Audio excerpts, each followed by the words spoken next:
ከግለሰብ እስከ ተቋማት እየተሳተፉበት የሚገኘው የከተማ ግብርና ለበርካቶች የስራ ዕድል በመፍጠር የገቢ ምንጭ እየሆነ መጥቷል። በተለይ ባለፉት ዓመታት ለዘርፉ በተሰጠው ትኩረት በርካቶች የራሳቸውን የምግብ ዋስትና ከማረጋገጥ አልፈው ለገበያ ምርት እንዲያቀርቡ እድል ፈጥሮላቸዋል። ተግባሩም ከግለሰብ አልፎ በተቋማትም ተጠናክሮ የቀጠለ ሲሆን ከእነዚህ መካከል ትምህርት ቤቶች ተጠቃሽ ናቸው። የአዲስ አበባ ከተማ ትምህርት ቢሮም ተግባሩን ከበጋ በተጨማሪ በክረምት ተጠናክሮ እንዲቀጥል የሚያስችል የ90 ቀናት የከተማ ግብርና ስራ አስጀምሯል። የከተማ ግብርና በትምህርት ቤቶች ተግባራዊ መደረጉ ተማሪዎች በዘርፉ ተግባር ተኮር እውቀት እንዲያጎለብቱ ሚናው የጎላ መሆኑን የተናገሩት የአዲስ አበባ ትምህርት ቢሮ ኃላፊ ዶክተር ዘላለም ሙላቱ ሁሉም ትምህርት ቤቶች ለዘርፉ ትኩረት ሰጥተው መስራት ይገባቸዋል ብለዋል። በሚቀጥሉት ጊዜያቶች ውስጥ በዚህ በተደረገው ንቅናቄ መሰረት በሁሉም ክፍለ ከተማ መደረግ አለበት፣ በሁሉም ወረዳ መደረግ አለበት፣ በሁሉም ትምህርት ቤት ላይ ተደርጎ ማህበረሰቡን በማሳተፍ ትምህርት ማህበረሰቡን የሚመለከታቸውን አካላት ግብዓት የሚያሟሉ ባለድርሻ አካላቶችን አሳትፋችሁ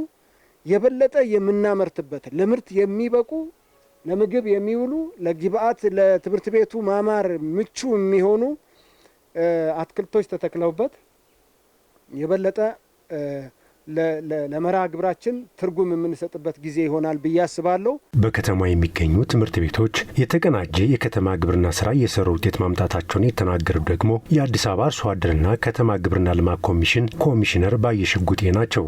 አሁን ብዙ ትምህርት ቤቶቻችን የተቀናጀ ግብርና ማዕከል ሆነዋል። በእጽዋት ዘርፉም በእንስሳት ዘርፉም ዛሬ የምርት ማዕከል ሆነው በትምህርት ቤቱ ውስጥ ያለውን ማህበረሰብ መምህራን እንደዚሁም ደግሞ ለምገባ ማዕከልም ትስስር እየተፈጠረ ነው ያለውና እንደዚሁም ደግሞ የግብርናው የእርሻው ትምህርት በካሪኩለሙ ውስጥ በመካተቱ ልጆች ቴዎሪውን ብቻ የሚማሩ ሳይሆን በግቢ ውስጥ በተጨባጭ መሬት ላይ እያዩ እየነካኩ የግብርና ምርት ከየት እንደሚገኝ እንዲያውቁ ከማድረግ አንጻር ትልቅ የምዘና አካል ተደርጎ ነው እንደ አዲስ አበባ ከተማ ትምህርት ቢሮ እየተሰራ ያለው።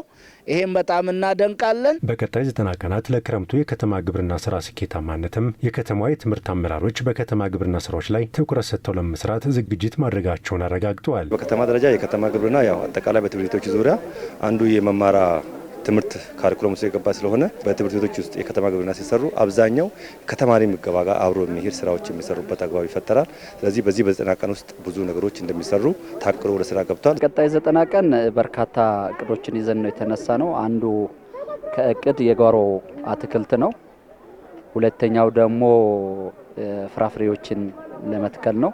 ሶስተኛው ደግሞ በዶሮ እርባታ በዚህ 3 ወራት ውስጥ 10,000 የዶሮ እርባታ በ11 ጣቢያዎች ላይ ለማሟላት ዝግጅት ላይ ነው ያለነው።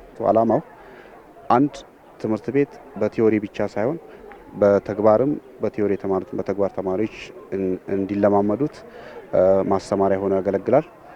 በሁለተኛ ደረጃ ትምህርት ቤት እንደ ስሙም ትምህርት ቤት ስለሆነ የአካባቢ ማህበረሰብ ከትምህርት ቤት ያለውን ልምድ ወስደው በመኖሪያ ስፍራቸው በአካባቢያቸው ይህን የከተማ ግብርና መተግበር እንዲችሉ ለማስቻል ነው። በትንሽ ቦታ ላይ ብዙ መስራት እንደሚቻል ካሉ ልምዶች ወስደናል። በዛ ሂደት ወደ ተግባር የምንገባ ይሆናል። በማስጀመሪያ መርሃ ግብሩ በበጋው መርሃ ግብር በከተማ ግብርና የተሻለ አፈጻጸም ላስመዘገቡ ትምህርት ቤቶች በቀጣይም ድጋፉ ተጠናክሮ እንደሚቀጥል ተጠቁሟል።